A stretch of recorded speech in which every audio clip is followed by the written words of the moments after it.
이스라엘과 블레셋의 전쟁에서 이스라엘은 패했고 그 패배를 만회하고 또 그들의 당연한 믿음대로 하나님과 하나님의 백성의 승리를 분명히 하기 위하여 법궤를 모셔왔습니다. 그리고 더 크게 패하고 궤도 빼앗깁니다.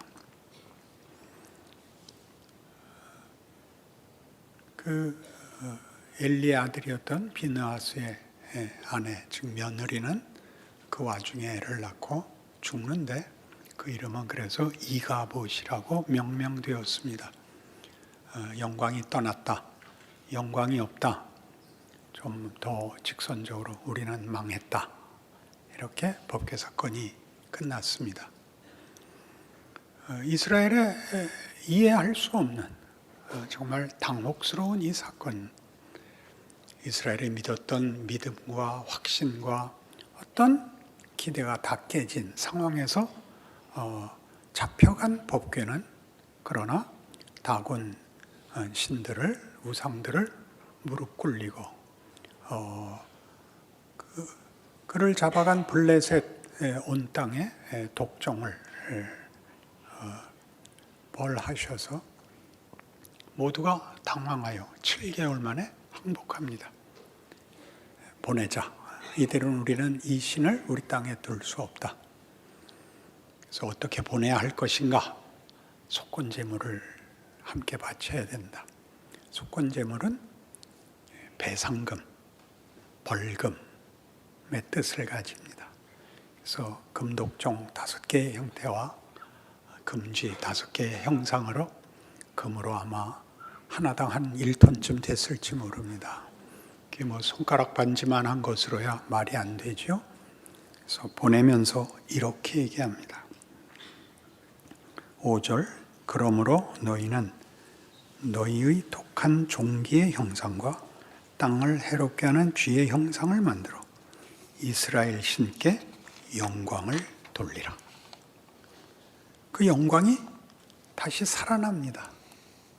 영광이 없다, 영광이 떠났다, 이렇게 끝난 법궤 사건의 문제가 이스라엘의 참담함, 당혹감, 의심, 불안, 공포, 절망으로 끝난 것 같은 이 사건이 그렇게 끝났죠.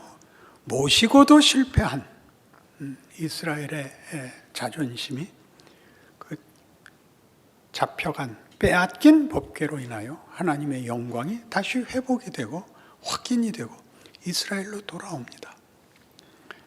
블레셋 사람들이 이 일이 우연인지 과연 이스라엘을 지키시는 신의 개입인지 알기 위해서 법궤를 보내고 이 속건제물을 보낼 때 묘한 확인 장치를 합니다. 멍에를 메어보지 않은 암소 2마리로 수레를 끌게 하고, 그리고 낳은 새끼를 떼어놓고, 새끼를 낳은 암소이며 멍에를 메어보지 않은 암소입니다. 그게 똑바로 가면 하나님이 이 일의 주인이시고 아니면 우연이다.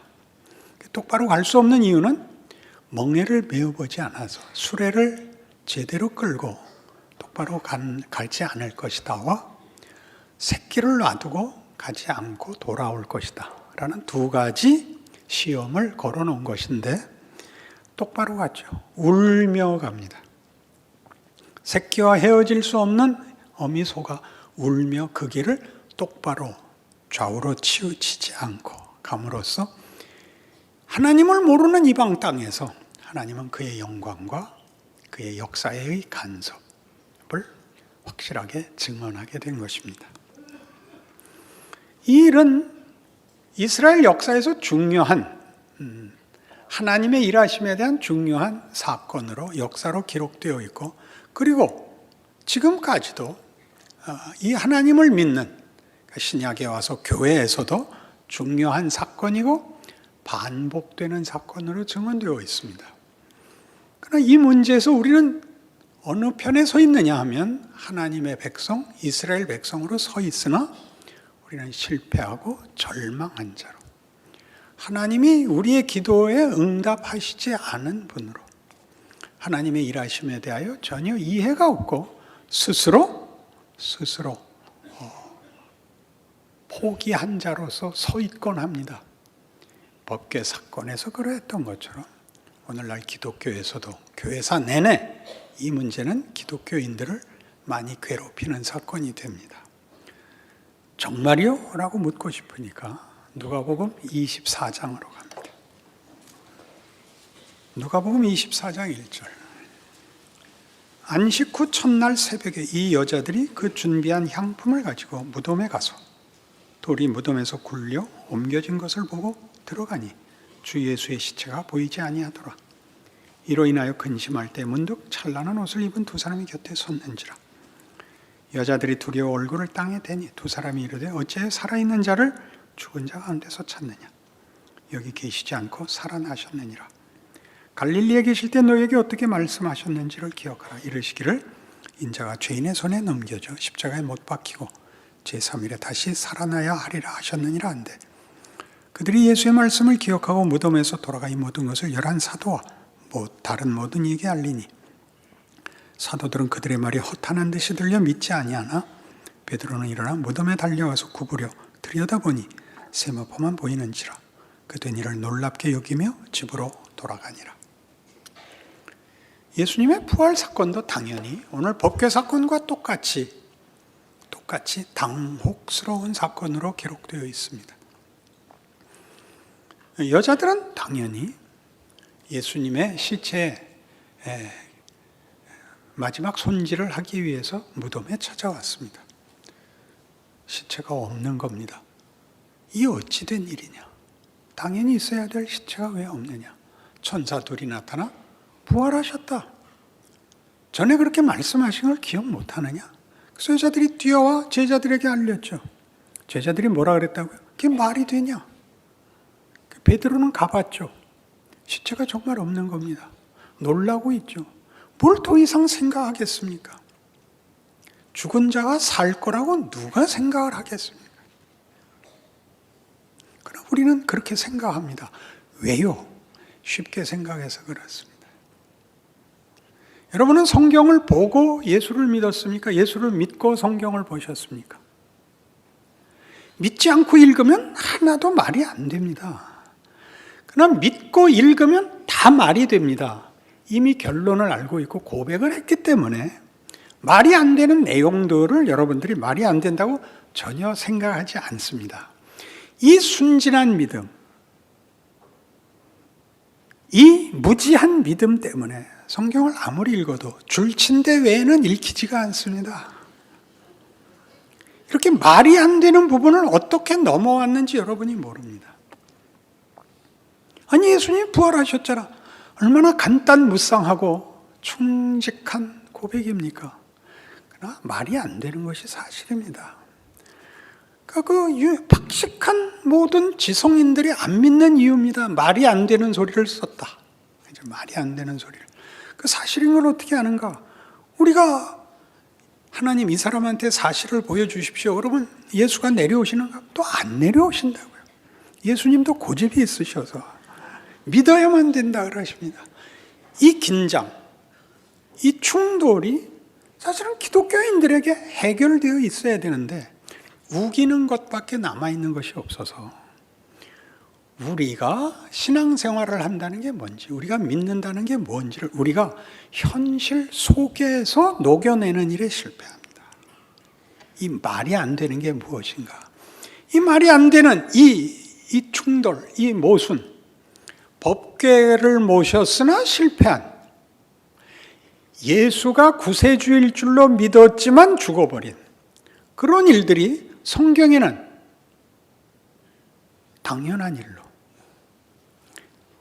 신앙 고백의 당연한 근거로, 조건으로 요구되고 있다는 사실을 확인해야 됩니다. 사도행전 9장에 가보십시다.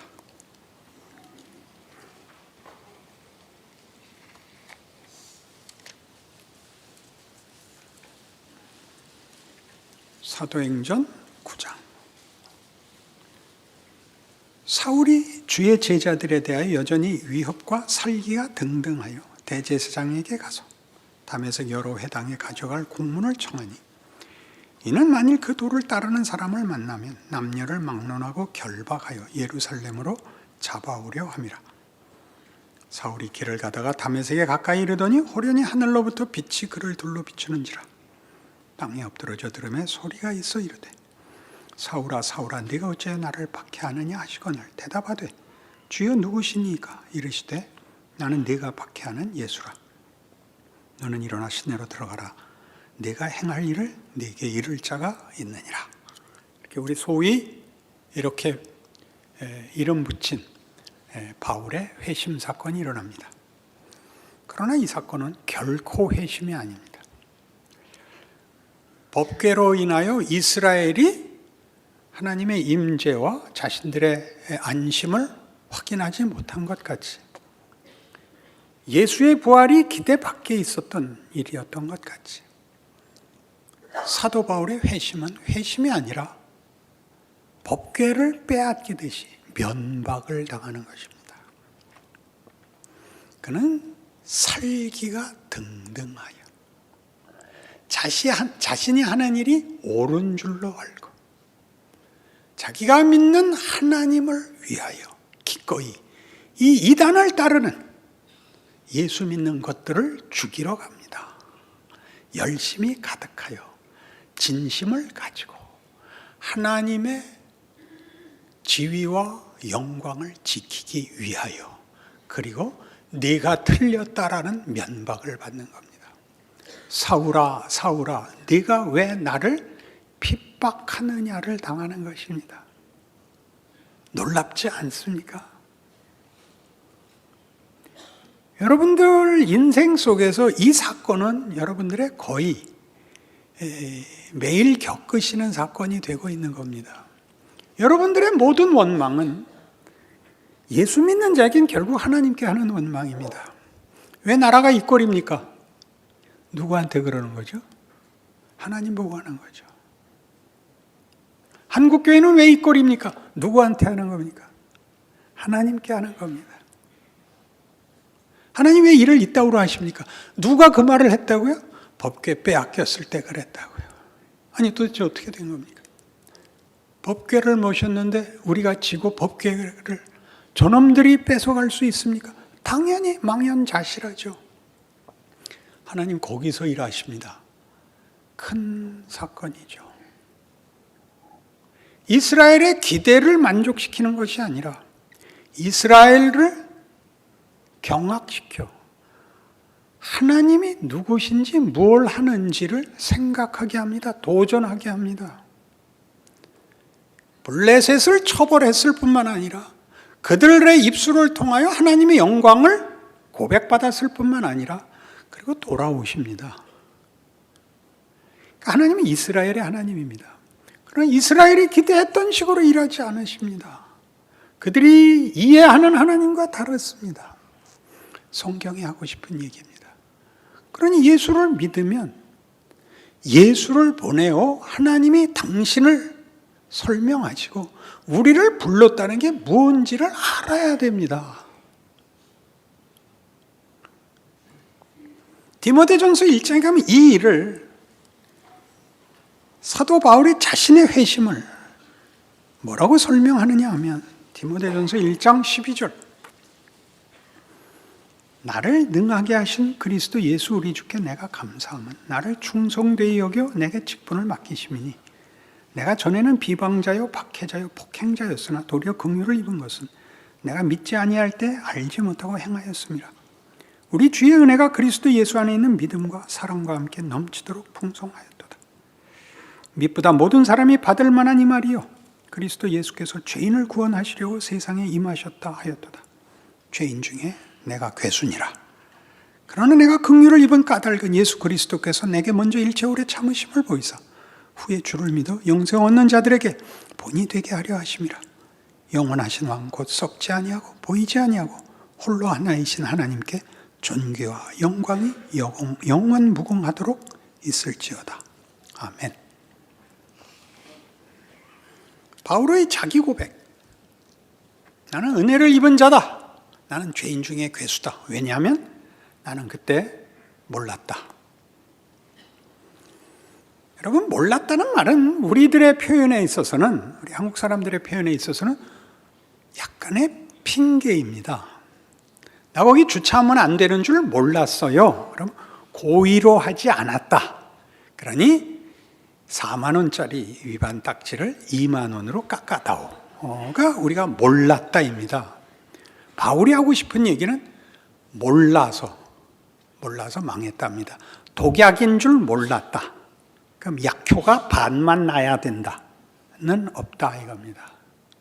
모르는 게 죄다. 그것이 바울이 하는 얘기입니다. 자기는 자기가 잘하는 줄 알았다는 거죠. 특히 정반대의 길로 하나님이 일했다는 걸 나중에 알았다는 겁니다. 그래서 죄인 중에 괴수인 것입니다. 나는 하나님을 알았다고 생각했는데 하나님은 그러지 않았다. 예수가 누군지 몰랐다. 로마서 10장으로 가시죠. 형제들아, 내 마음에 원하는 바와 하나님께 구하는 바는 이스라엘을 위함이니 곧 그들로 구원을 받게 함이라. 내가 증언하노니 그들이 하나님께 열심히 있으나 올바른 지식을 따른 것이 아니니라. 하나님의 의를 모르고 자기 의를 세우려고 힘써 하나님의 의에 복종하지 아니하였느니라. 자, 이스라엘의 잘못은 뭐죠? 자기네가 기대한 하나님을 고집한 것입니다. 하나님은 그렇게 일하지 않았습니다.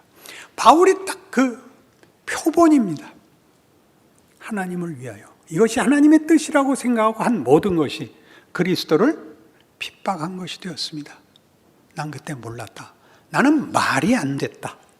라고 얘기하는 것이죠. 가장 현실적으로 우리 예수 믿는 사람들의 매일매일의 간절한 소원이 뭡니까?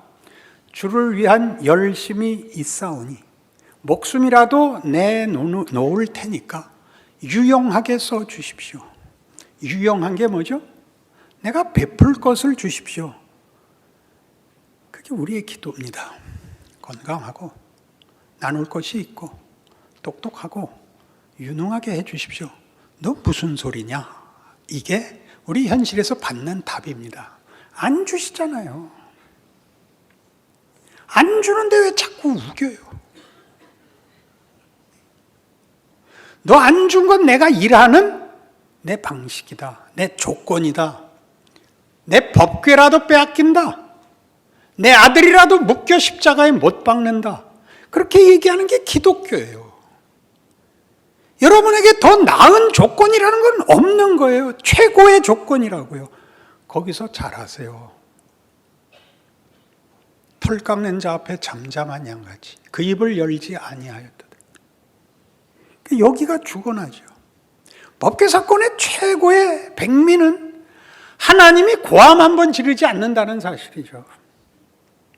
아무 말 없이. 우리 그런 표현 알잖아요. 침묵의 살인자. 아침에 일어나면 다곤신이 그냥 해체돼 갖고 들어 누워 있는 거예요. 종기가 역병이 돌고 무서워서 죽겠는 거예요. 7개월 만에 항복한다고요. 그렇게 원수들을 벌할 수 있듯이 그렇게 이스라엘을 놓지 않고 이스라엘의 역사 내내 그들의 무지와 배반과 어리석음을 하나님이 놓지 않는, 신약시대에 들어와서 동일하게 그의 아들을 보내심이 마치 하나님이 지는 것 같이, 빌라도가 권력을 가진 것 같이, 그를 사형에 처할 수 있는 것 같은 정황 속에 들어가 정말 죽어버림으로써 하나님은 부활이라는 것을 최고의 장애, 최고의 원수, 사망의 자리에 그의 삼킨 바 되어 그를 깰 수 있는 방법으로 일하고 계시죠. 이것만은 아닙니다가 거기다가 부활을 담으시겠다는 하나님의 뜻이 예수 안에서 증거된 것을 우리가 믿어. 몰랐는데 예수를 믿게 됐다고요. 몰랐는데. 예수를 믿고 나자 자기가 어떻게 믿게 됐는지, 무슨 조건에서 믿게 됐는지 하나도 모르고 자꾸 달래는 거예요. 가장 중요하게 현실을 못 살죠. 자꾸 거창한 구호를 외치죠. 여러분, 각자의 인생을 사셔야 되는 겁니다. 하나님이 거기서 그의 영광을 나타내시며 우리에게 감사를 담으실 것입니다. 과연 하나님은 하나님이시다. 이 답을 성경 어디에서나 약속하고 있습니다. 그걸 외면하게 되었죠. 당연한 이 세상의 이해들, 부활을 믿지 않는 자들은 이렇게까지 얘기합니다. 예수가 부활했으면 최소한 빌라도에게 나타났어야 되지 않나요? 이런 얘기를 합니다. 제가 이렇게 답했죠. 예수님이 빌라도 같은 건 사람으로 여기지 않았기 때문이다. 우린 빌라도가 권력자니까 그 앞에 나타나서 예수의 부활이 권력에 의하여 증거되기를 바라죠. 전혀 예수님은 빌라도 같은 것은, 빌라도 후손을 만나면 좀 난처해져요. 그거는 아무것도 아닌 겁니다. 뭐 빌라도가 왜 중요하겠어요? 우리가 중요하죠. 그 영광을 블레셋에서 마음껏 드러내시고 속건 제물을 바쳐 그에게 영광을 돌려야 된다. 그 항복 받아갖고 어디로 오신다? 우리에게 와요. 내가 너희 아버지다. 내가 너희 하나님이다. 너희는 내 자식이다. 뭘 겁을 내느냐? 마음껏 살아라. 그게 우리의 현실이죠. 하나님이 일하시는 변함없는, 가장 크게 예수 그리스도와 십자가에서 드러난 그의 실체. 우리 모두가 할 수 있는 현실, 조건 아닙니까? 그걸 못 담고 있죠.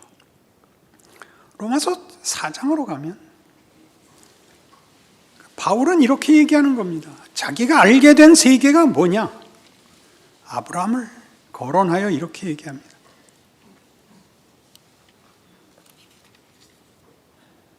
17절부터 보죠. 기록된 바 내가 너를 많은 민족의 조상으로 세웠다 하심과 같으니 그가 믿은 바 하나님은 죽은 자를 살리시며 없는 것을 있는 것으로 부르시는 이시니라. 아브라함이 바랄 수 없는 중에 바라고 믿었으니 이는 네 후손이 이 같으리라고 하신 말씀대로 많은 민족의 조상이 되게 하려 하심이라. 그가 100세나 되어 자기 몸이 죽은 것 같고 사라의 태가 죽은 것 같음을 알고도 믿음이 약하여지지 아니하고 믿음이 없어 하나님의 약속을 의심하지 않고 믿음으로 견고하여져서 하나님께 영광을 돌리며 약속하신 것을 또한 능히 이루실 줄을 확신하였으니 그러므로 그것이 그에게 의로 여겨졌느니라. 그에게 의로 여겨졌다 기록된 것은 아브라함만 위한 것이 아니요 의로 여기심을 받을 우리도 위함이니 곧 예수 우리 주를 죽은 자 가운데서 살리신 이를 믿는 자니라. 아브라함은 믿음의 조상입니다. 그 믿음의 조상을 아브라함으로 세운 이유는 아브라함이 믿음의 효시, 모범이기 때문이 아닙니다. 아브라함은 자기 생애에 아이를 낳지 못하다가 100세가 되어야 아이를 낳습니다. 하늘의 별 같고 바다의 모래 같으리라는 후손을 볼 틈이 없었습니다. 우리가 예수를 믿자, 우리가 믿고 우리가 얻은 구원은 우리가 믿고 말고의 선택 이전의 문제라는 걸 알게 됩니다. 아브라함에게 했던 약속의 결과라는 걸 알게 되는 것입니다. 아브라함의 믿음의 조상이냐? 이 믿음은 우리의 선택을 요구하는 조건이 아니라 그때 이미 한 약속이 하나님의 성실하심으로 그 약속이 역사 내내 이어져 내려와 우리에게까지 지금 결실되고 있다라고 우리를 확인시키는 것입니다. 다른 조건 아니고 믿음. 믿음이란 말을 선택으로, 어떤 베팅으로 생각하지 마십시오. 하나님이 하시려는 뜻이 이런 바랄 수 없는 중에 기대할 수밖에 없는 조건 속에서 시작하여 우리라는 실체를, 나라는 현실을 만들었다는 것으로 하나님이 일하시는 일하심이 보이는 것으로 말미암지 않고 보이지 않는 것으로 만들어지는 아브라함이 믿은 바 그 하나님은 없는 것을 있는 것 같이 부르시는 이요 죽은 자를 살리시는 하나님이시로다 라는 것으로 압축된, 우리가 알고 있는 이해와 방식과 납득의 영역을 벗어나는 창조, 부활이라는 것으로 이루어지는, 우리가 알고 있는 것보다 더 큰 세계라는 것을 증언하는 것입니다.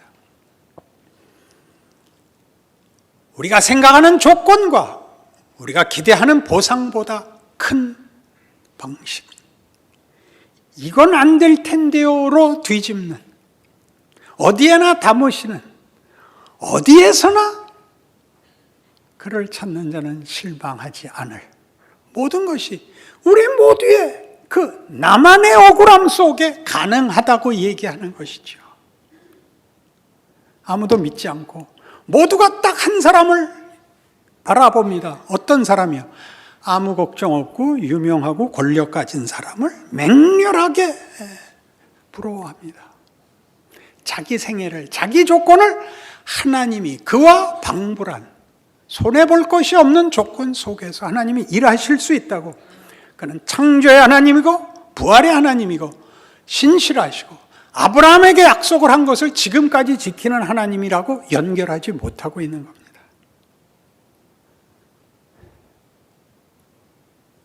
은혜는 받지 않고 째려보기만 하는,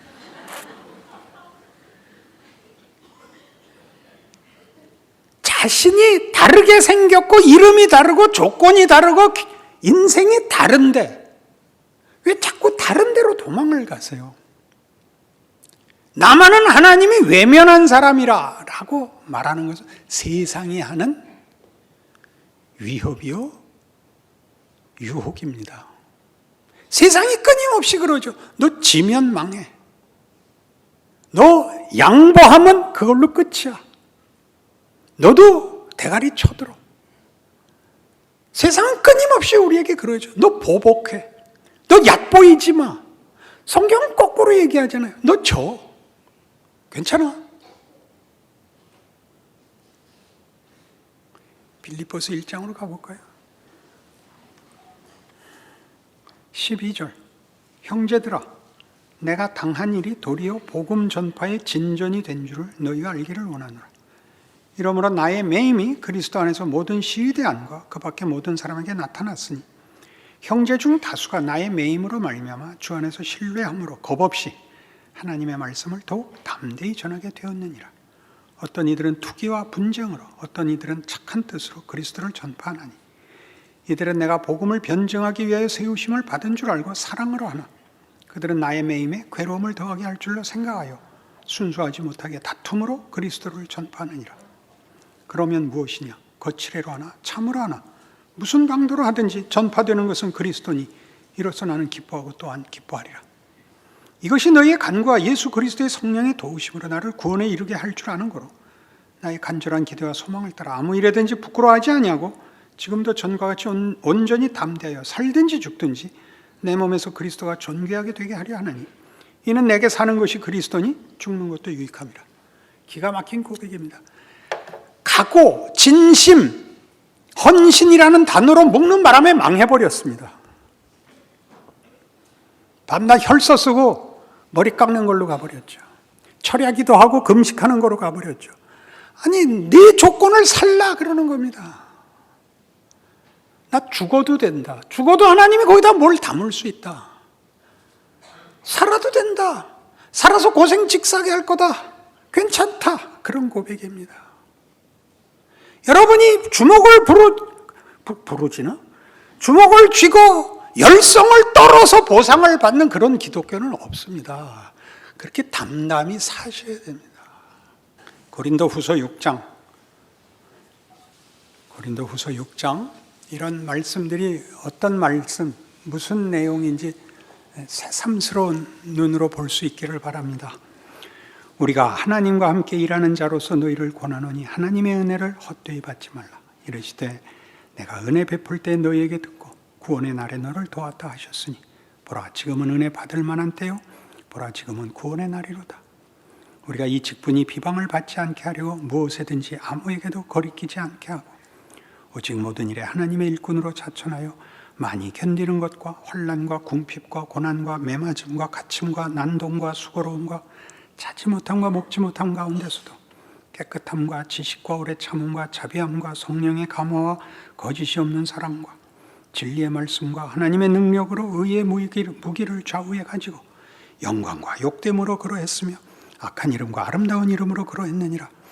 우리는 속이는 자 같으나 참되고 무명한 자 같으나 유명한 자요 죽은 자 같으나 보라 우리가 살아있고 징계를 받는 자 같으나 죽임을 당하지 아니하고 근심하는 자 같으나 항상 기뻐하고 가난한 자 같으나 많은 사람을 부유하게 하고 아무것도 없는 자 같으나 모든 것을 가진 자로다. 두세 개에 걸쳐 살고 있다 이겁니다. 현실이 위협하고 유혹하고 시험하는 현실 속에서 하나님의 일하심을 갖고 있는 자로서의 이 이중성을 갖고 있다는 겁니다. 하나님의 일을 하면 세상이 보상을 해주고 도와줘야 된다고 생각하지 말라는 겁니다. 왜 그렇게 하시는가? 그건 하나님의 지혜요 능력이랍니다. 고린도전서 1장 말씀이죠.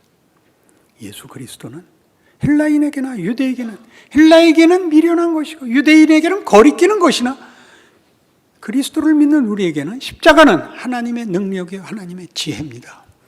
바울이 여기에 들어오는 겁니다. 내가 그땐 몰랐다. 자기가 아는 종교적 헌신의 극치가 신앙이라고 생각했습니다. 예수 안에서 이제 뭘 발견하죠? 하나님이 하나님의 영광과 복을 어떤 식으로 담아내시는가를 보는 겁니다. 세상이 그건 아닐 거예요 속에서 일하신답니다. 우리가 예수를 믿는다는 말을 놓을 수 없듯이 하나님이 우리에게서 우리의 아버지라는 말을 놓으시는 적 없다. 이렇게 확인하는 것이 오늘의 본문이요 성경의 가르침이요 우리의 현실입니다. 우리가 구하지 않을 때 우리에게 필요한 것을 알고 계시고 우리를 지키시는 이가 졸지 않으신다. 성경의 약속입니다. 그러니 여러분 각자의 조건 속에서 일하시는 하나님의 그 기이하심, 그 놀라우심을 여러분 스스로가 누려 얼굴 펴고 교회 나오시는 훌륭한 교인 되시기를 바랍니다. 기도하십시다. 하나님 아버지, 하나님 일하고 계신데 우리만 몰라보고 있는 것 같습니다. 우리의 기도에 감사가 없고 우리 인생에 기쁨이 없습니다. 하나님 돌아보아 주시옵소서. 우리 눈을 열어주시옵소서. 창조와 부활, 긍휼과 자비, 사랑과 믿음으로 불러내시는 하나님의 놀라우심에 항복하는 인생을 살아보도록 축복하여 주옵소서. 예수님 이름으로 기도합니다. 아멘.